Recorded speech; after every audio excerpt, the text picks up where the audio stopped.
வணக்கம் நேர்களே. இது ஷர்மிளா டாக்கீஸ். நான் உங்கள் டாக்டர் ஷர்மிளா. இன்னைக்கு நம்மளோட சிறப்பு விருந்தினரா இணைஞ்சிருக்கிறாரு ஊடகவியலாளர் திரு புன்னை வடவன் அவர்கள். வணக்கம் தோழர். வணக்கம் மேம். அவை நடவடிக்கைகளை தொடர்ந்து நாம பார்த்துட்டே வருவோம். பொதுவாவே இது கடந்த கால ஆட்சிகள்ல இது லைவ் டெலிகாஸ்ட் பண்ணல அப்படிங்கிற ஒரு மிகப்பெரிய விமர்சனம் இருந்தது. மக்களுக்கு சட்டமன்றத்துக்குள்ள தங்களால் தேர்ந்தெடுக்கப்பட்ட சட்டமன்ற உறுப்பினர்கள் என்ன பேசுறாங்க, மக்கள் சார்ந்த விஷயங்கள பேசுறாங்களா இல்லையா அப்படிங்கிறத தெரிஞ்சுக்க முடியல அப்படிங்கிற விமர்சனம் இருந்தது. தாவேக ஆட்சி வந்ததுக்கு அப்புறம் இது தொடர் நேரலை செய்யப்படுகிறது அப்படிங்கிறதுக்கு பலதரப்பட்ட மக்கள் பாராட்டு தெரிவிச்சாங்க. ஆனா அவை நடவடிக்கைகளை இப்ப பார்க்கும் பொழுது இதையே அவங்களுக்கான ஒரு ப்ரொமோஷனல் சோசியல் மீடியா ஆல்டர்னேட் பிளாட்ஃபார்மா தாவேகா மாத்திருச்சோ அப்படிங்கிற ஒரு சந்தேகம் நமக்கு வருது. ஏன்னா தொடர்ந்து இது தொடர் நேரலை நடக்குதுன்னு தெரிஞ்சுக்கிட்டே தாவேகா தரப்பில் இருக்கக்கூடிய அமைச்சர்களாகட்டும், சட்டமன்ற உறுப்பினர்களாகட்டும், எதிர்க்கட்சி அதுவும் குறிப்பாக திமுக மட்டம் தட்டி பேசுறது, இல்ல தவறான செய்திகளை பதிவு பண்றது, அதுக்கப்புறம் சபாநாயகர் அத அவை குறிப்புல இருந்து நீக்குறது, இல்ல இவங்கள ப்ரொவோக் பண்ற மாரி ஏதாவது ஒண்ணு பேசி என்ன பிரச்சனைய டிஸ்கஸ் பண்றாங்களோ அதுல இருந்து டோட்டலா மடைமாற்றி விடக்கூடிய விஷயங்கள்லாம் தொடர்ந்து நடந்துகிட்டு இருக்கு. அவை குறிப்பில இருந்து நீக்கப்பட்ட விஷயங்கள் சோசியல் மீடியாவுல ட்ரெண்ட் ஆகுது அந்த வீடியோ பதிவுகள் அப்படிங்கிறதையும் பார்க்க முடியுது. எப்படி பாக்குறீங்க? இல்ல அடிப்படையில லைவ் வந்தபோது உள்ளபடியே பலருக்கும் அது வரவேற்பை பெற்றதுதான் நீங்க குறிப்பிட்டதைப் போல. உள்ள என்னதான்ப்பா நடக்குது? இவ்வளவு நாள் இவங்க போயிருவாங்க. அது ஏதோ ஒரு இன்டலெக்ட் வட்டத்துக்குள்ள இருக்க மாரி இருக்கும். போறவங்களுக்கு மட்டும் தான் தெரியும். செய்திகள்ல ஏதோ ஒரு கிளிப்பிங் போடுவாங்க. நாள் முழுக்க நடக்கிறதுல இருந்து இன்ட்ரெஸ்டிங்கா இருந்தா மட்டும் தான் என்பதெல்லாம் நம்ம கடந்த காலத்துல பேசணும். இவர்கள் லைவ் விடும் பொழுது உள்ளபடியே அது வரவேற்கத்தகுந்ததாகத்தான் பலராலும் பார்க்கப்பட்டது, கொண்டாடப்பட்டது, வியூவர்ஷிப்பும் இருக்கு. என்ன சிக்கல்னா, இதை எதற்காக பயன்படுத்திக் கொள்கிறார்கள் தாவேகாவினர்? குறிப்பாக அமைச்சர்கள்ல தொடங்கி எம்எல்ஏக்கள்ல இருந்து ஒரு பர்ஃபார்மேட்டிவாக நீங்க ஆன் கேமரா சில விஷயங்களை செய்யணும். இந்த ரீல்ஸ்க்கான கண்டென்ட் ரெடி செய்வதைப் போலவே சட்டமன்றத்துக்கும் அவர்கள் தயாரிப்புகளோடு போகிறார்களா என்கிற கேள்வி நமக்கு ப்ராமினென்ட்டா எழுது. அதுல அமைச்சர்கள் அப்படின்னும் போது முன்னணி வரிசையில் இருக்கக்கூடியவர்கள தொடங்கி எம்எல்ஏக்கள் போது ஒவ்வொருவருக்கும் தான் ஸ்கோர் பண்ணணும் அப்படின்னு ஒரு இண்டிவிஜுவல் ரேஸாக ஒரு ரேட் ரேஸை போல அவர்கள் ஓடத் தொடங்கி இருக்கிறார்களா என்கிற கேள்வி நமக்கு ப்ராமினென்ட்டா எழுது. இதுல நீங்க அமைச்சர்கள்லயே எனக்கு ஆதவ அர்ஜுனா அவர்களையும் நிர்மல்குமார் அவர்களையும் இருவேறாக பார்க்கணும்னு நான் நினைக்கிறேன். ஆதவ அவர்களுடைய பேச்சு அது பொலிட்டிக்கலி ஒரு பெர்ஃபார்மேட்டிவாக அது இருக்கிறதுங்கிறதோட சரி. ஆனால் நிர்மல் அவர்களுடைய பேச்சு ஏறத்தாழ அது ப்ரொவகேட்டிவ் கொண்டு போயிடணும் பொலிட்டிக்கலி என்கிற இடத்திலிருந்து அதை அவர் அணுகுகிறாரா என்கிற கேள்வியும் இருக்கிறது. அடிப்படையில ஆதவ அவர்களை விடவும் நிர்மல் அவர்கள் பேசக்கூடியதுதான் பெரிய அளவுக்கான ட்ரிகரிங் பாயிண்டாக சட்டமன்றத்துக்குள்ள குறிப்பாக திமுக எம்எல்ஏக்களை நோக்கி நகர்கிறது. ஏதோ ஒரு புள்ளியில நமக்கு அச்சமும் வருது. ஏதோ ஒரு பாயிண்ட்ல ஒரு அந்த மெல்டிங் பாயிண்ட் அல்லது த்ரெஷோல்ட தாண்டும் பொழுது ரசாபாசம் ஆகிடுமோ அல்லது ஒரு ஒரு கிளாஷ நோக்கி நகர்ந்துருமோ என்கிற அச்சமும் நமக்கு அந்த இடத்துல இருந்துதான் வருது. நேத்து ராஜ்மோகன் மென்ஷன் பண்றாரு, என்ன எங்களை மிரட்டுறீங்களா அப்படிங்கிற அளவுக்கு மென்ஷன் பண்றாரு சட்டமன்றத்துக்குள்ள. இதுல என்னன்னா ப்ரொவகேட்டிவ் பாயிண்ட் எங்க இருந்து வந்ததுங்கிறத நோக்கி அந்தந்த கட்சியினர் குறிப்பா ஆளுங்கட்சியினர் பேச மாட்டாங்க. சிக்கல் அதுதான். நான் அதற்காக அவர்கள் கோபப்பட்டு ட்ரிகர் ஆகி ஓடுவதோ அல்லது பிசிக்கலி அவங்க இதை எக்ஸாஸ்ட் பண்ணுவதற்கு முயற்சி செய்வதோ சரிங்கிறது நம்முடைய விஷயம் அல்ல. ஆனால் அவர்கள் அப்படி செய்ய வேண்டும் என்கிற நோக்கத்துக்காகவே இது கோரியோகிராஃப் பண்ணப்படுதா என்கிற கேள்வி நம்ம அதை எழுப்பாம கடந்துட முடியாது. நீங்க இந்த என்டையர் சட்டமன்ற செஷன் நான் பாக்குறது யார் ஆளுங்கட்சி யாருப்பா எதிர்கட்சி அடுக்கடுக்கான குற்றச்சாட்டை தாவேகா வச்சுக்கிட்டு இருக்காங்க. திமுக இந்த பக்கம் போய் விளக்கம் சொல்லிக்கிட்டு எக்ஸ்பிளைன் பண்ணிக்கிட்டு பதில் கொடுத்துக்கிட்டு அப்படின்னா ஆளுங்கட்சியா இப்ப யாருதான் இருக்கா, இது என்ன நடக்குது என்பதை போன்ற ஒரு உணர்வை கூட சில நேரங்கள்ல வருகிறது. அடிப்படையில் எவ்வளவு மக்கள் பிரச்சனைகள் இருக்கு, நீங்க அதை சார்ந்து போயிடக்கூடாது என்பதற்காக எனக்கு பட்ஜெட்டுக்கு முந்தின நாள் உதயநிதி அவர்களுடைய கைது அட்டம்ப்டே அப்ப நான் எதுவும் பட்ஜெட்ல பெருசா இருக்க போறது இல்லைங்கிறதுக்காக முந்தின நாள் இவங்க இத இப்படி அதற்கான இமேஜ வேற ஒண்ணு டைவர்ட் ஆகிறத எப்படி அனுமதிப்பாங்க? குறிப்பா தாவேகா போன்ற ஒரு பார்ட்டி பார்த்து அந்த இமேஜ் பில்டிங்ல கான்சியஸா இருக்கக்கூடியவர்கள் ஹைப்பா கிரியேட் பண்றதுல இருக்கிறவங்க எப்படி ஒரு கைது எடுப்பாங்கிற சந்தேகம் இருந்தது. இப்ப ஒவ்வொரு நாளும் ஒவ்வொரு விஷயங்கள் வருகிறது. குறிப்பா நீங்க கவன ஈர்ப்பு தீர்மானங்கள் அப்படின்னா அந்த கவன ஈர்ப்பு தீர்மானத்துக்கு முன்னாடி இவங்க வேற ஒரு விஷயத்த பிளான் பண்றாங்க. பிளான் பண்ணிட்டு அன்னைக்கு விவாதமாக அதுதான் இருக்க வேண்டும் என்று ஒரு கான்சியஸா பிளான் பண்ணி கொரியோகிராஃப்டு விஷயங்களாக சட்டமன்றத்தில் அந்த விவாதங்களை நகர்த்துகிறதா தாவேகாங்கிறது எல்லாருக்கும் அதுல பங்கு இருக்கும் நம்ம தோணல. பலரும் அவங்க பெர்ஃபார்ம் பண்ணணும், ஃபர்ஸ்ட் டைம் பேசுறோம் பதிவு பண்ணணும், ஒரு முதல் முறை பேச்சு அறிமுக உரை அப்படிங்கிற மாதிரி ஒரு எம்எல்ஏவாக அதை நம்ம செய்யணுங்கிற அந்த நோக்கத்துல இருக்கிறவங்க தளபதி இம்ப்ரெஸ் ஆவாருன்னு பாட்டு பாடலாம் அப்படின்னு பிராக்டிஸ் பண்ணிட்டு வரவங்க இவங்க தனி. பட் அதை தாண்டி பொலிட்டிக்கலாக நம்மகிட்ட பதில் இல்லைன்னா நம்ம வேற பக்கம் திருப்பிடலாம் அப்படிங்கிற நோக்கம் கொண்டவர்களாக வெகு சிலர் ஒரு ஹேண்ட்ஃபுல் அதுலயும் சொற்பமானவர்கள் இருக்கிறார்களோங்கிற எண்ணம் வருகிறது. இது ஒருபோதும் நம்முடைய ஜனநாயகத்துக்கும் சரி தமிழ்நாட்டுடைய சட்டமன்ற மாண்புக்கும் சரியானது அல்ல. நீங்க கோபத்தோடு தான் எதிர்கட்சிகள், கோபம்னா என்ன, மக்கள் பிரச்சனைகளை நீங்க ஆப்வியஸா இருக்குன்னு ஒத்துக்க மாட்டீங்க, ரெப்ரசன்ட் பண்ற இடத்துல அவங்க வருவாங்க. நீங்க அவங்க கிட்ட உங்களுடைய அதிகார தோரணையை காட்டுவது அப்படிங்கிறது அவர்களுக்கும் வாக்களித்து அனுப்பி இருக்கக்கூடிய எந்த மக்கள் பிரதிநிதித்துவப்படுத்தி அவங்க பேச வராங்களோ, என்ன இஷ்யூவா நீங்க கொண்டு வராங்களோ அவர்களை சிறுமைப்படுத்துவது என்கிற உணர்வு ஏன் தாவேகாவுக்கு வரல? இல்ல அது இந்த 5 ஆண்டுகள் வரப்போவதே இல்லை, நாங்க ஒன்னும் முதிர்ச்சியற்ற விஷயம் தெரியாமலாம் அப்படி இல்ல, கான்சியஸா தான் இந்த டோன்ல இருக்கோம்னு தாவேகா அரசு சொல்ல வருகிறதா? ஆதவ அவர்களை விடவும் நிர்மல் அவர்களுடைய பேச்சு முதலமைச்சர் விஜய் அவர்களுக்கு அல்லது இந்த கட்சியினுடைய பொலிட்டிக்கல் ட்ரஜெக்டரிக்கு பெரிய அளவுக்கு அது சரியானதாக ஓப்பானதாக இருக்காது அப்படிங்கிறது தான் நம்முடைய அப்சர்வேஷனா இருக்கு. ஓகே. இன்னொரு பக்கம் நீங்க பாத்தீங்கன்னா, பட்ஜெட்ல பெரிய புதிய திட்டங்களுடைய அறிவிப்புகள்லாம் எதுவுமே வரல. ஆனா, அதை அடுத்து தொடர்ந்து 110 விதியின் கீழ் பல அறிவிப்புகளை, பல ஸ்கீம்ஸ தாவேகா ப்ராமிஸ் பண்ண எலக்ஷன் மேனிஃபெஸ்டோல இருக்கக்கூடிய பல ஸ்கீம்ஸ நடைமுறைப்படுத்துறதுக்கான அறிவிப்புகள முதலமைச்சர் வெளியிடுறாரு அப்படிங்கிறத நம்ம பார்க்கிறோம். பதவி ஏற்கும் பொழுது சொன்னாரு, கஜானாவ சுத்தமா வழிச்சு வச்சுட்டு போயிட்டாங்க அப்படிங்கிற ஒரு விஷயத்த சொன்னாரு. எங்களுக்கு 6 மாசம் டைம் குடுங்க அப்படின்னு சொன்னாரு. ஆனா, இப்ப அவசர அவசரமா ஒவ்வொரு ஸ்கீமா இம்ப்ளிமெண்ட் பண்ண ஆரம்பிக்கிறாங்க அப்படிங்கிறத பார்க்கும்போது 2 விஷயங்கள். 1, கஜானா காலியா இல்ல. இது போன்ற விஷயங்களை இம்ப்ளிமெண்ட் பண்றதுக்கான போதுமான நிதி இருக்கு அப்படின்னு நாம பார்க்கிறதா? இல்ல கடன் வாங்குற அளவுக்கு சக்திய கெப்பாசிட்டி ஏற்படுத்தி வச்சுட்டு போயிருக்கு திமுக அரசுன்னு நாம பார்க்கிறதா? இல்ல இது எல்லாத்தையும் தாண்டி மக்களுக்கு பலதரப்பட்ட மக்களுக்கு ஸ்லோவா இந்த ஆட்சி மேல ஒரு அதிருப்தி ஆரம்பிச்சிருச்சு. அப்ப அத பேலன்ஸ் பண்றதுக்காக அவசர அவசரமா இது போன்ற அறிவிப்புகளை வெளியிடுறாங்க அப்படின்னு பார்க்கிறேன். முதல்ல கஜானா காலி இல்லை என்பது இந்த அரசினுடைய பேலன்ஸ் ஷீட். நீங்க ஒயிட் பேப்பரை விடுங்க, ஒயிட் பேப்பர்ல இருந்த பலதும் பட்ஜெட்ல அவங்களே அதை முடிச்சுட்டாங்கன்னு வச்சுக்கோங்களேன். நீங்க இப்ப பட்ஜெட்டுக்கான அந்த 3.5 லட்சம் கோடியும் கடனா வாங்கல. நீங்க வாங்கினது 1.17 தான் நம்மளுடைய நெட் கிளைமா இருக்கு நீங்க சொல்றீங்கன்னா, மீதி அப்ப அந்த 2.5 லட்சம் கோடிங்கிறது ஏதோ ஒரு வகையில கஜானாக்குள்ள வரி வருவாயாகவோ இல்ல உள்ள இருந்திருக்கிறது, கடன் வாங்குவதற்கான சக்தியோடு தான் வைத்திருக்கிறார்கள் என்பதை நாம் உள்ளபடியே புரிந்து கொள்ளலாம். நீங்க 100% பாரோ வாங்கிலாம் பட்ஜெட் போடல இல்லையா? அதுலயும் நீங்களே கிளைம் பண்றீங்க மத்திய அரசு கொடுத்திருக்கக்கூடிய லிமிட்ஸ்க்கு குறைவாகத்தான் இருக்கிறது, இதைத்தானங்க அவங்க சொன்னாங்கிற மாதிரி ஒரு விஷயம் இருக்கிறது. சோ அது அந்த இடத்துல உடைஞ்சிருச்சு. இடைத்தேர்தல் அப்படிங்கிறதுல பாஜகவை போலவே தாவேகாவும் இந்த தேர்தல் கான்சியஸ்னஸ் உங்களுக்கு ரொம்ப ஹெவியா இருக்குன்னு நான் பாக்குறேன். உதாரணத்திற்கு திருச்சியில அவர் ராஜினாமா செஞ்சுட்டு அங்க போன போது திரும்ப இன்னொரு விஜய் நிக்க வைப்பா, நீங்க ஆதரவு கொடுக்கணும்னு கேட்டாரு. கரூருக்கு போகும்போது திமுக தரப்பில இருந்து திரும்ப வந்தாங்கன்னா வெளுத்து விடுங்க அப்படிங்கிற மாதிரி பேசினாரு. போட்டதுதான் போட்டீங்க, இன்னும் கொஞ்சம் சேர்த்து ஆதரவு அளிச்சிருக்கலாமே அப்படிங்கிற வகையில அந்த 108ல கொண்டு வந்து இன்னைக்கு கூட்டணின்னு எங்களை மாட்டி விட்டுட்டீங்களே என்கிற ஒரு விஷயமும் அதுல சட்டமன்றத்திலேயே கூட சொல்றாருல, நான் பதில் சொன்னா சில பேருக்கு இடைத்தேர்தல்ல பிரச்சனை ஆயிடும் அப்படிங்கிற மாதிரி தானே சட்டமன்றத்துக்குள்ளேயும் பேசுறாரு. அப்ப இவரு போய் பேசின எல்லா மாவட்டத்திலயும் ஜெயிச்சுட்டாங்களான்னு ஒரு கேள்வி இருக்குல்ல. அவர் 6 மாவட்டங்களில் தாவேகா அக்கௌண்டே ஓபன் பண்ணல. அவரு ரோட் ஷோ விட்ட கன்னியாகுமரியில தாவேகா 0. இன்னைக்கு கூட்டணிக்கு வந்துட்டதுனால காங்கிரஸுடைய 3 உங்க கூட்டணி கணக்குல வருமே தவிர தாவேகா அக்கௌண்டே ஓபன் பண்ணல. முதல் மாநாடு போட்ட விக்கிரவாண்டி, அது விக்கிரவாண்டி இருக்கக்கூடிய விழுப்புரம் மாவட்டத்துல 7ல நீங்க சைபர். இன்னைக்கு அமைச்சர் வன்னியரசு வந்துட்டதுனால வேணா அது கவர்மெண்ட்டுக்கு போஸ்ட் எலெக்ஷன் சினாரியோல உங்க அரசியல் அங்கமா வருமே தவிர, அப்பவும் நீங்க அங்க அவரை மாவட்ட பொறுப்பு அமைச்சரா போடாம அங்க போய் ஆனந்த் அவர்களை போட்டுட்டு அவரை 4 தொகுதி இருக்கிற கள்ளக்குறிச்சிக்கு தான் நீங்க அனுப்புறீங்க. உங்களுடைய பாலிடிக்ஸ். அப்ப இடைத்தேர்தல் இன்னொரு கட்சி ஜெயிக்கணும்னு நினைக்கிற அளவுக்கு அவ்வளவு மெக்னானிமஸான பரந்த மனப்பான்மை கொண்டவரா நீங்க? அப்படி இருந்தா அமமுக பொதுச் செயலாளருக்கு தெரியாம அவருடைய எம்எல்ஏவை இருட்டுல கூட்டிட்டு கார்ல கையெழுத்து வாங்குவீங்களா?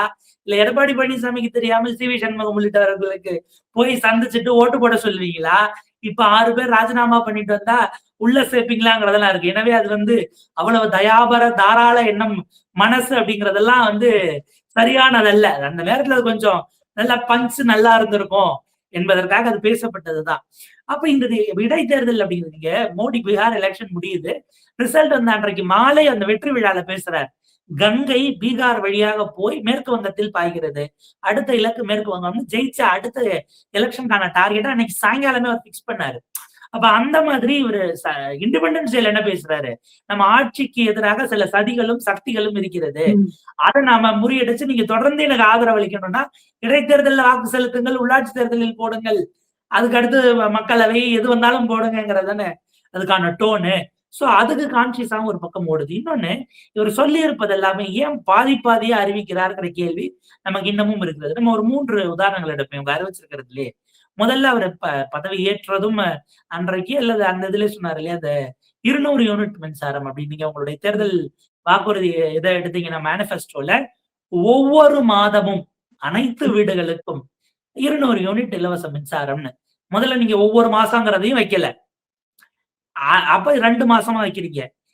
அனைவருக்கும்ங்கிறதுக்கு பதிலா மாதம் 500 யூனிட் பயன்படுத்துகிறவர்களுக்கு 200 யூனிட் நீங்க கொண்டு போய் நிப்பாட்டுறீங்கன்னா இதுவே பாதிதான் வந்திருக்கு. இன்னும் மீதி வர வேண்டிய தேவை இருக்கு.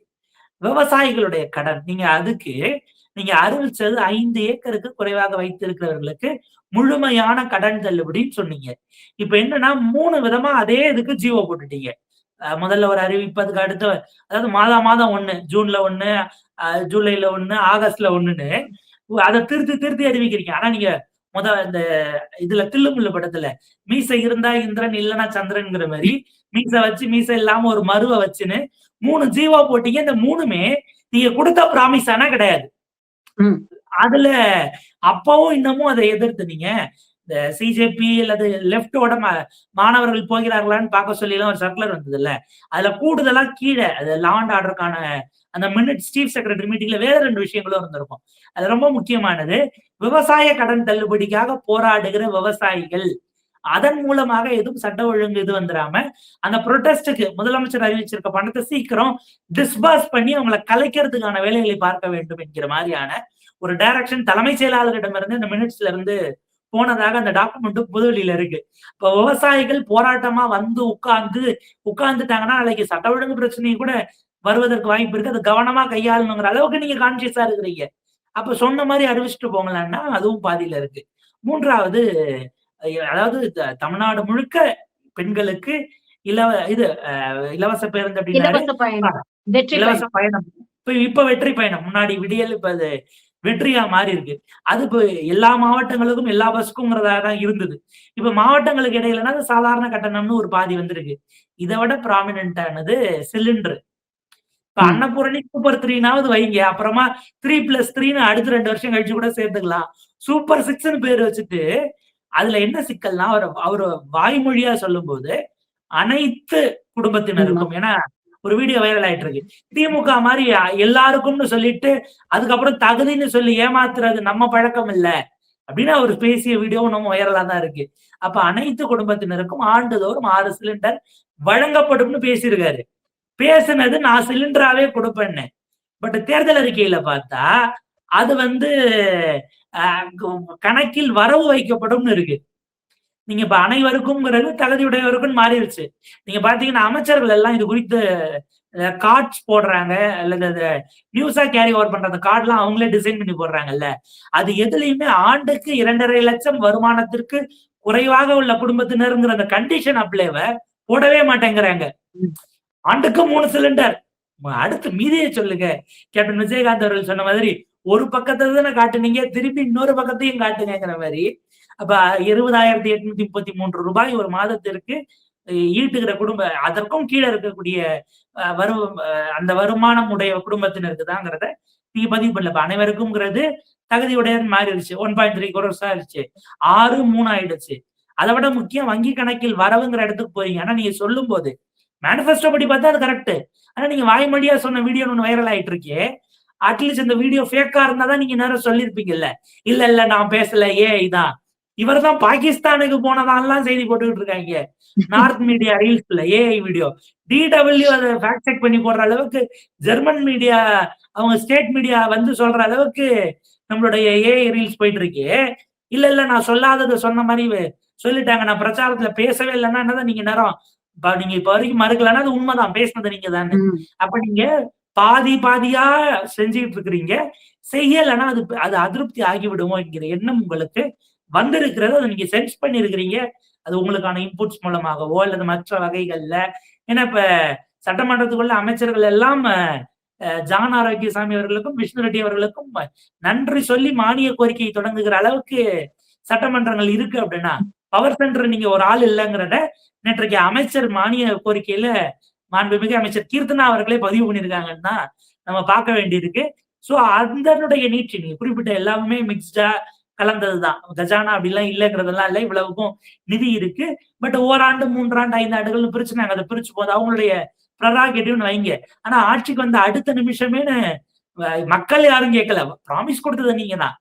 அது முதல் காரணம். 2வது அதுக்கான கேப்பபிலிட்டி கடன் வாங்குவதற்கு அப்புறம் 3 மாசத்துல நம்ம 19,000 20,000 கோடி எப்படி வாங்கணும் என்கிற கேள்வி வரும். அப்ப அதுக்கான லெண்டிங் கேப்பபிலிட்டி இருக்கு. ஏன்னா உங்களுக்கு மாநிலத்தினுடைய வளர்ச்சி குறியீடுகளை நீங்க வச்சு அதை பார்க்கணும். வாங்கின கடன் எல்லாம் வீணா போச்சா? வாங்கிட்டு டெவலப்மெண்ட் இண்டெக்ஸஸ்ல லாஸ்ட்ல இருந்து செகண்ட் இடத்துல இருக்குப்பானீங்கன்னா நீங்க அத்தனை சார்ஜையும் அத்தனை பிளேமையும் திமுக மீது வைப்பதுங்கிறது சரியானதாக இருக்கும். ஆமாங்க, கரெக்டா தானங்க இருக்கு. இவ்வளவு நிதியும் வாங்கிட்டு வளர்ந்தாங்களா அப்படின்னா பரவாயில்ல. ப்ராமினென்டா இருக்கிறது, டாப்ல இருக்கிறது, டாப் 2 or 3க்குள்ள எல்லா இண்டஸ்ட்ரியும் இருக்கிறவங்க, பலதுல முன்னணியில இருக்கிறவங்கள வாங்கின கடன் எல்லாம் வீணா போச்சு நீங்க சொல்ல முடியாதுங்கிற இடம் தான் அவர்கள் ஒர்க் பண்ண இடமா இருக்கு. 3வது தனக்கு எதிரான அந்த அதிருப்திகள். இப்ப பாத்தீங்கன்னா நேற்றோட ஏறத்தாழ 1 வாரம் ஆயிடுச்சு தூய்மை பணியாளர்கள் போராடுகிற இடத்துல நம்ம கரண்ட கட் பண்றோம். அவங்கள யார கூப்பிட்டு அவர் வீட்டுல பனையூர்ல சந்திச்சாரோ அதே நபர்கள் இன்னைக்கு திரும்பவும் பேசிட்டு போராடிட்டு வந்து பிரஸ் மீட் கொடுக்குறாங்க. நீங்க அமைச்சர்களுக்கு கார் கொடுங்க, இல்ல எம்எல்ஏக்களுக்கு கார் கொடுங்க, அங்க வருமான வரம்பெல்லாம் இல்ல. பட் எங்களுக்கு மாத ஊதியத்தை பணியை முறைப்படுத்துறது, எங்களை பணி நிரந்தரம் அப்படிங்கறத நோக்கி நகர்த்துறது, மற்ற பெனிஃபிட்ஸ் இதை கொடுக்க உங்களுக்கு மனசு இல்லையான்னு கேட்கிற கேள்வி இருக்குல்ல. நமக்கு என்னன்னா ரிப்பன் பில்டிங்ல போராடியவர்களை பனையூர் வரை கூப்பிடுகிறதை விட இது ரிப்பன் பில்டிங்ல இருந்து தலைமைச் செயலகம் கூப்பிடுறது டிஸ்டன்ஸ் கிட்ட தான் இருக்கும். ஆனா இப்ப பெருசா இந்த போராட்டத்துக்கு பெரிய ஒரு ஊடக வெளிச்சம் இல்ல. அப்புறம் இந்த சமூக செயல்பாட்டாளர்கள் நிறைய பேர், தலித் ஆதரவாளர்கள், போராளிகள்னு சொல்லக்கூடியவங்க, நடிகைகள் எல்லாரும் போய் வந்து திமுக ஆட்சியில தூய்மை பணியாளர்கள் போராடும் பொழுது அவங்களுக்கு போய் ஒரு சப்போர்ட்டை தெரிவிக்கிறது, சாலிடாரிட்டியை தெரிவிக்கிறது அப்படிங்கிற விஷயங்கள்லாம் நடந்தது. இப்ப யாரும் கண்டுக்கிற மாதிரியே தெரியலையே. இல்ல ரொம்ப ஹைலி செலக்டிவாக இருக்கிறது. ஒருவேளை விஜய் சாருக்கு 6 மாசம் எல்லாரும் டைம் கொடுத்துருவோங்கிறதுனால சிவிக் இஷ்யூஸ்க்கு வர வேண்டாம்னு எல்லாம் சேர்ந்து எதுவும் கூட்டு முடிவு எடுத்துட்டாங்களான்னு நமக்கு தெரியல. அது ரொம்ப கவனிக்கத்தக்கது. ஊடக விவாதங்களே கூட அட்லீஸ்ட் அங்கொன்றும் இங்கொன்றுமாக கடந்த காலகட்டத்தில் எழுந்துட்டு இருக்கும். மெயின் ஸ்ட்ரீம் வந்து பெரிய அளவுக்கு எல்லா நாட்களிலும் இதை எடுத்திருக்க மாட்டாங்க. ஒரு 100வது நாள்லயோ ஒருவர் 2 பேர் தான் எடுத்திருந்திருக்கலாம். பட் நியூஸா கவர் ஆகும். நீங்க டிபேட்டுக்கு வேல்யூ இல்லைங்கிற வகையில ஏதோ ஒரு வகையில அதை அவங்க என்ன மார்க்கெட்டிங்ல வச்சாங்களோ அது சரி தவறுங்கிறது வேற. நம்ம வேல்யூ ஜட்ஜ்மெண்ட்டுக்குள்ள போகாம அல்லது அந்த இடத்துல அதை போதுமான அளவுக்கு கொடுத்தாங்களாங்கிறத தாண்டி கடந்த ஆட்சியில் நியூஸாக அதற்கு கொடுக்கப்பட்ட வேல்யூ இருக்குல்ல, அந்த வேல்யூ கூட ஏன் இல்லாம போச்சுங்கிற கேள்வி இருக்கு. செக்டாராக கழட்டி விட்டுறது அப்படிங்கிறது சமீப காலகட்டத்தில் அது பெரிய அளவுக்கு நம்ம நார்மலைஸ் பண்ணிட்டு வந்திருக்கிறோம். அவங்க பிரச்சனைனா அவங்க பாத்துப்பாங்கப்பா, அவங்க போய் போராடிப்பாங்கப்பா, நமக்கு என்னப்பா அப்படின்னு ஒரு பொது விஷயத்திற்கு வருவது என்பதை ரொம்ப கான்சியஸ், அதாவது பொலிட்டிக்கல்னஸ் தான் நகர்த்துறது இல்ல. இதெல்லாம் பல காலகட்டங்கள்ல கம்பார்ட்மெண்டலைஸ் பண்றதுங்கிறதும் ஒரு விஷயமாகத்தான் இருக்கிறது. அதாவது டைரக்ட் பொலிட்டிக்கல்னஸ் இல்லைனாலும் எல்லாரோடும் கோ எக்ஸிஸ்ட் ஆகிட வேண்டாம் அப்படின்னு கம்பார்ட்மெண்டலைஸ் பண்றதுல அது ஒரு பார்ட். பட் இன்றைக்கு எங்கே போனார்கள் என்கிற கேள்வி நம்ம அவங்களை பார்த்தோம்னா தான் கேட்க முடியும். என்ன பண்ணிட்டு அமைச்சர் ராஜ்மோகன் போறாரு அல்லது லைலாமணி அவர்கள் போறாங்க. இவங்க கிட்ட அந்த மக்கள் கன்ஃபரண்ட் பண்றாங்க. என்னங்க இப்படி இருக்கு, நீங்க வந்தா மாறிடும் தானங்க நாங்க நம்பணும் அப்படின்னு கன்ஃபரண்ட் பண்றாங்க. அவங்களுக்கு அது ஒரு கட்டத்திற்கு பிறகு அவங்க கிட்ட பதில் இல்லை. ஏன்னா முடிவெடுக்கக்கூடிய இடத்தில் இருக்கிறவர்கள் இவர்கள் 2 பேருமாங்கிறது இருக்குல்ல. அவர் அமைச்சராகவே இருந்தாலும் சிஎம்டி யார்கிட்ட வருதுன்னு பார்க்கணும். ஐ திங்க் அது வீட்டு வசதி நிலத்துறை அமைச்சர் நினைக்கிறேன். அப்படி ராஜ்குமார் அவர்கள் நினைக்கிறேன். அவரா இருந்தா அவர் தான் கன்சர்ன்ட் மினிஸ்டராக போய் பேசி இருந்திருக்கணும். நீங்க இவங்க 2 பேரும் அனுப்பி அப்படின்னா மேபி அவங்க உரையாடி ஒரு சுமூகமான கான்வர்சேஷனுக்கு போவாங்க, நீங்க அனுப்புறீங்க. அப்ப கூட்டத்தை கலைப்பது என்பதுதான் உங்கள் நோக்கம். சம்பந்தப்பட்ட அமைச்சர் வரலனாலே நீங்க அந்த உரையாடலுக்கு தயாராகலையா என்கிற கேள்வி வரும். ஒருவேளை உள்ள இருந்திருக்கிறாங்களா? ஏன்னா இந்த இதுல மேயரும் துணை மேயரும் திமுக அப்படிங்கிறதுனால ஆப்வியஸா நீங்க அவங்களோட இதை ஒரு இஷ்யூ ஆக்கி அல்லது இதனோட சேர்த்து அவங்க கிளியர் பண்ணாங்கன்னு கிரெடிட் போயிடக்கூடாதுங்கிறதுக்காகவாச்சும் நாங்களே பேசிக்கிறோம்னா நீங்க அதை கொண்டு போயிருப்பீங்க. ஆணையர்ல தொடங்கி அமைச்சர்கள்ல இருந்து. அப்ப ஒரு ஸ்பேஸ் கொடுக்குறோம்னு அவங்களே கொடுத்தாலும் கூட ஒரு ஒரு டைம் லைன் உங்களால கொடுக்க முடியுமா என்கிற கேள்வி வருது. அப்ப இதுல பலருடைய இரட்டை நிலைப்பாடுகள் வெளியில வந்திருக்கு பாருங்க. இல்ல என்னன்னா திமுகவும் அதிமுகவும் கூட நடுவுல அவங்களுக்கான ஏதோ ஒரு ஸ்டேட்மெண்ட் போல வந்ததுன்னு நினைக்கிறேன்.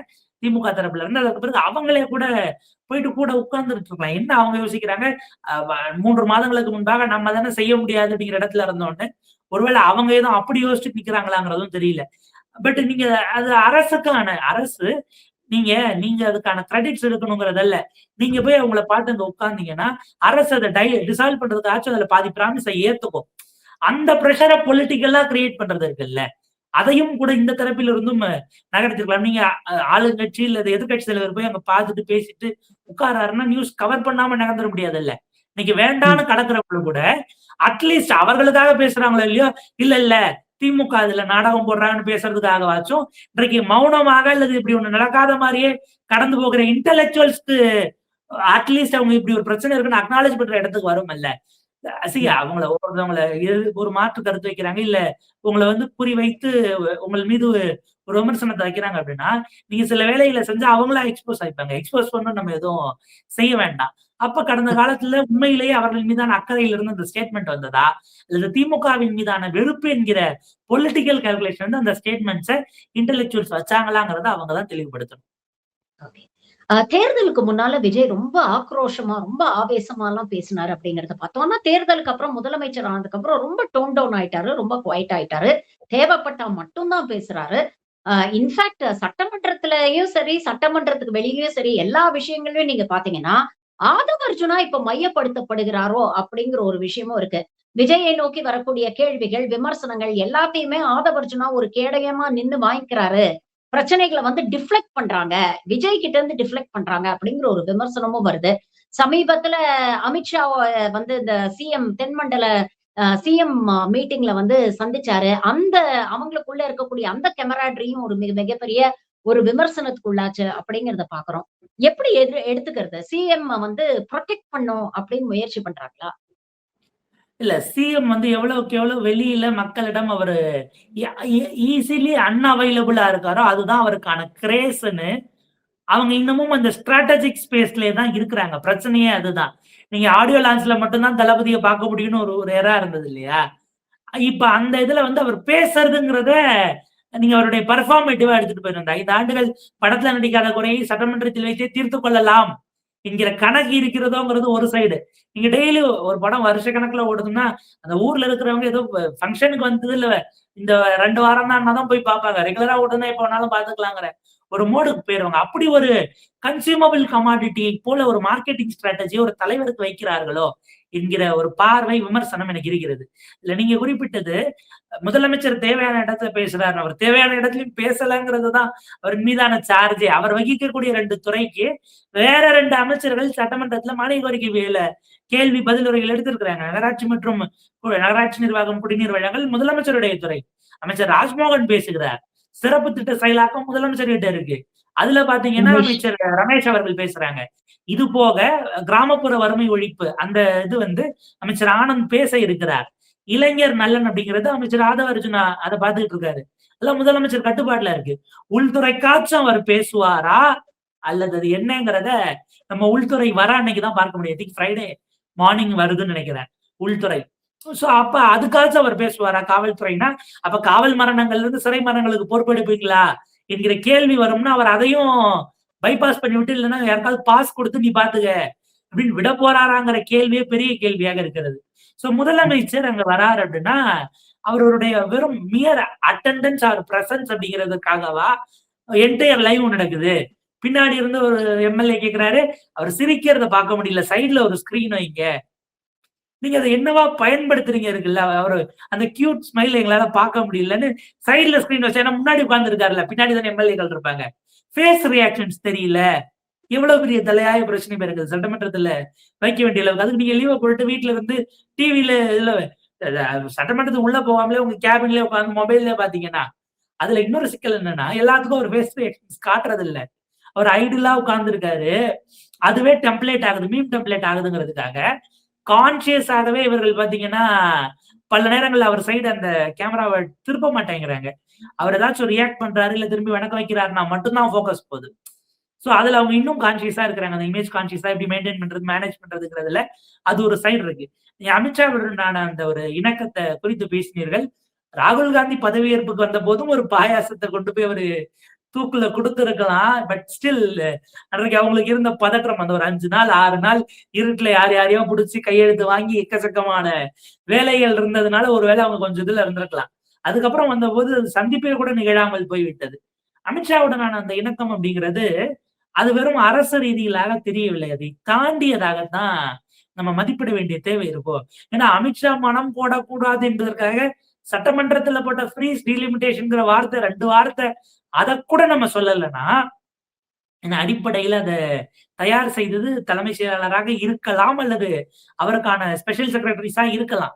அவங்க மீதுதான் ஏற்கனவே விமர்சனத்தை நம்ம என்ன வைக்கிறது, அதான் வரிசையா கூட்டணி கட்சிகள் எல்லாம் வச்சுட்டாங்களேங்கிற மாதிரி அமித்ஷாவிடம் no delimitation freeze delimitation 2 chief minister அதே கூட்டத்துல சொல்றாங்க.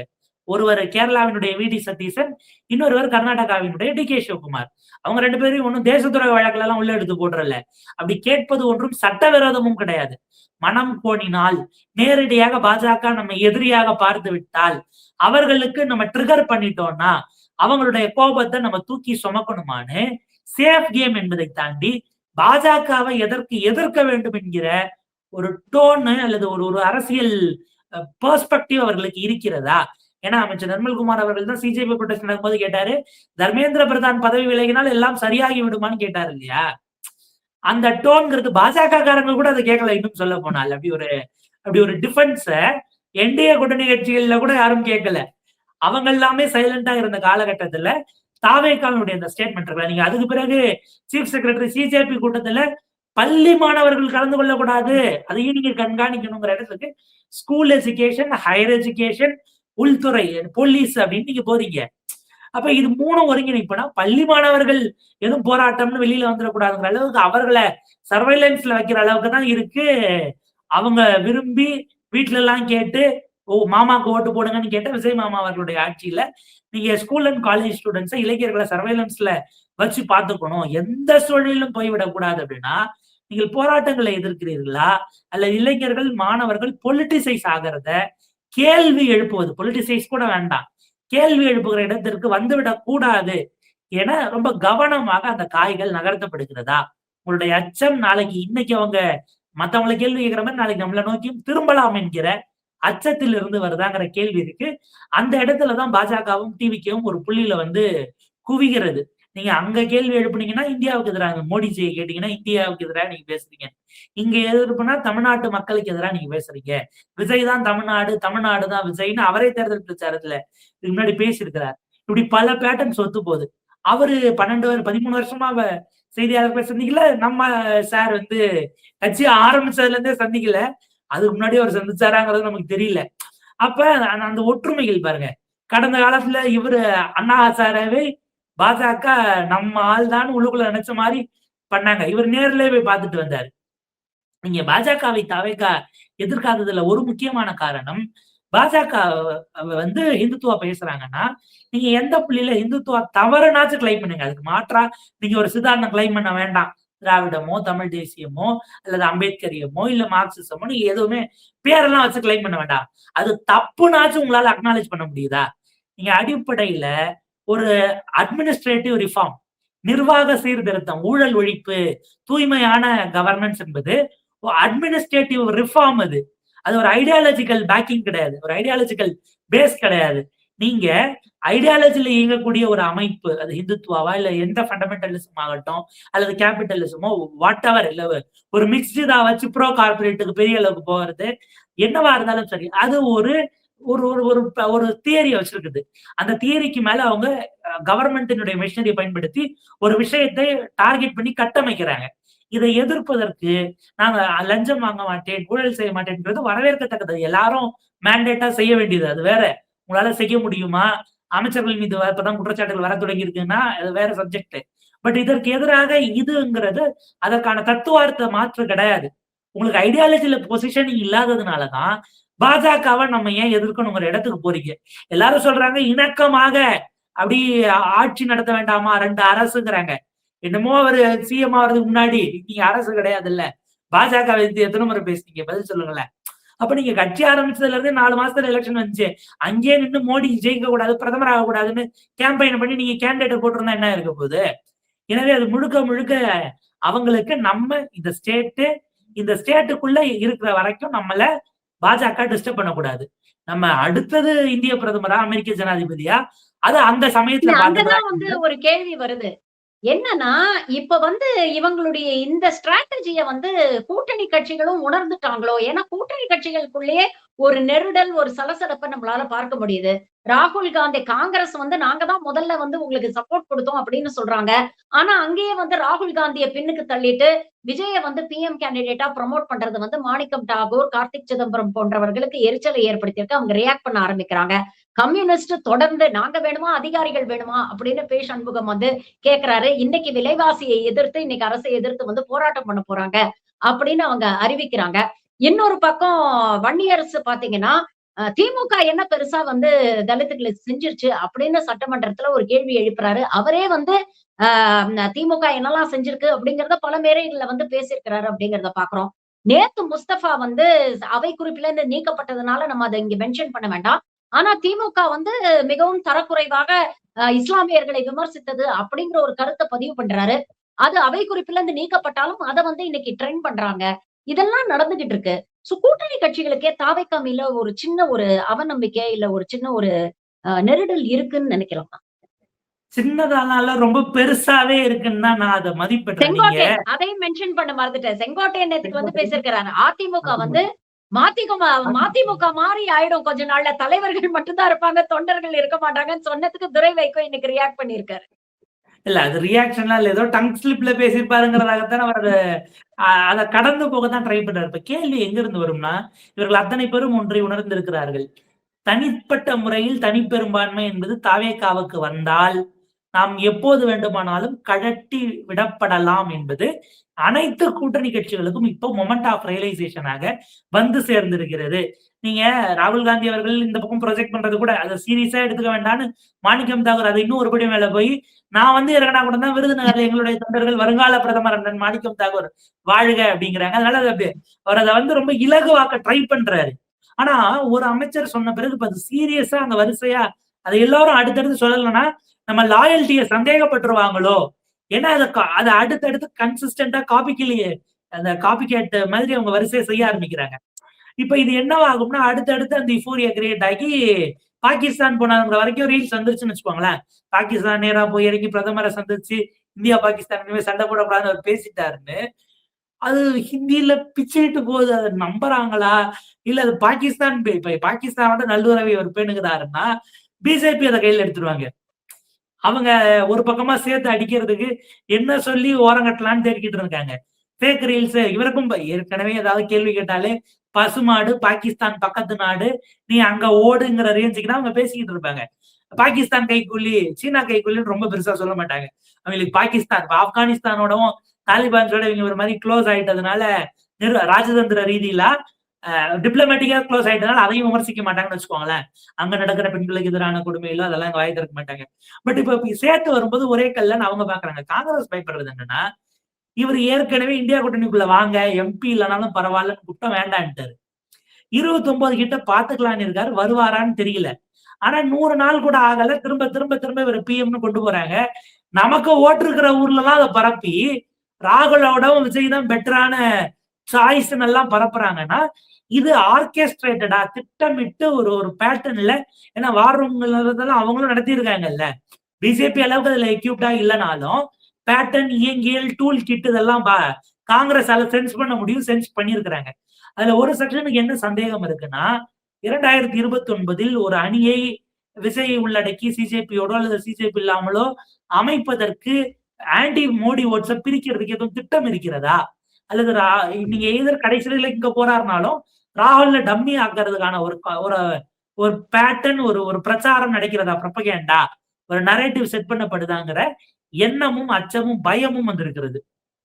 இவருடைய பிஆர் டீமை கட்டுப்படுத்துவது யார்? அதற்குள்ள ஆக்டோபஸ் ஹேண்ட்ஸ் ஆஃப் ஆர்எஸ்எஸ் இருக்கிறதா அப்படிங்கிற சந்தேகமும் காங்கிரஸ்ல ஒரு செட் ஆஃப் இன்டலெக்ட்ஸ் மத்தியில வந்திருப்பது என்பது கவனிக்க வேண்டியது. சோ அதனாலதான் அவங்க அதை திரும்ப அமித்ஷா நாங்க மட்டும் வந்து ஆதரவு தெரிவிக்கலன்னா அமித்ஷா தாவைக்காவே ஏறத்தாழ மூட்டை பிடிச்சு நெசுக்கிறவர் நசுக்கிருப்பாருங்கிற டோன்ல தான் அவர் பேச வர்றாரு. பொலிட்டிக்கல் ஸ்டேட்மெண்டா இருந்தாலும் அமித்ஷா அவங்கள உண்டு இல்லைன்னு பண்ணிருப்பாரு. நாங்க இல்லைன்னா நீங்க இன்னைக்கு சிஎம்ஏ கிடையாது அப்படிங்கறத நினைவுபடுத்த பாக்குறாங்க. செங்கோட்டையன் பேசினதுக்கு 2 ரியாக்ஷன்ஸ் இருந்துச்சு பாருங்க. நீங்க வைகோவை விடுங்க, இந்த பக்கம் கார்த்தி சிதம்பரம் அது தவறானது, ஜனநாயக விரோதமானது, அவங்களுக்கு நீங்க கட்சியிலையும் சேர்க்கக்கூடாது, சேர்த்தாலும் இடைத்தேர்தலில் சீட்டு கொடுக்க கூடாது, அது உங்க கவர்மெண்ட் மேல நம்பிக்கை இல்லாம தான் இன்னொரு கட்சியில இருந்தா நீங்க செய்ய மாட்டீங்கன்னு வெளில வராங்க அடிப்படையில. இப்ப என்ன அர்த்தம், ராஜினாமா பண்ண 5 பேரும் விஜய் அவர்கள் சிஎம்ஆ இருந்தா நம்ம எதிர்கட்சி எம்எல்ஏ நமக்கு எதுவும் செய்ய மாட்டாரு, நம்ம தொகுதி மக்களுக்கு இவர் வந்து மாற்றாந்தாய் மனப்பான்மையோட தான் நடந்துப்பாரு அப்படிங்கிற ஒரு பார்வையில் இருந்து அது பார்க்கப்பட்டதாக ஏதாவது அதை புரிஞ்சுக்க வேண்டியிருக்கு. விஜயின் மீது நம்பிக்கை இல்லாமல் தான் விஜய் கட்சியிலேயே சேர்ந்திருக்கிறார்கள். சிஎம் விஜயின் மீது நம்பிக்கை இல்லாமல் தாவேகா தலைவர் விஜயின் மீது நம்பிக்கை வைத்து சேர்ந்ததாக அதை ஒரு வகையில பார்க்கணும். அவர் அங்க விமர்சிக்கிறாரா, விசிகால இருந்து ரஜினிகாந்த் அவர்களும் அதை இது ஏற்கத்தக்கதல்ல அப்படின்ற மாதிரியான ஒரு கமெண்ட்டை கொடுத்து, அது உங்களுக்கு ஆதரவு கொடுக்கக்கூடிய எங்க எல்லாரையுமே கூட நாங்க பண்ணது தவறோன்னு யோசிக்கக்கூடிய இடத்துக்கு வந்துரும்.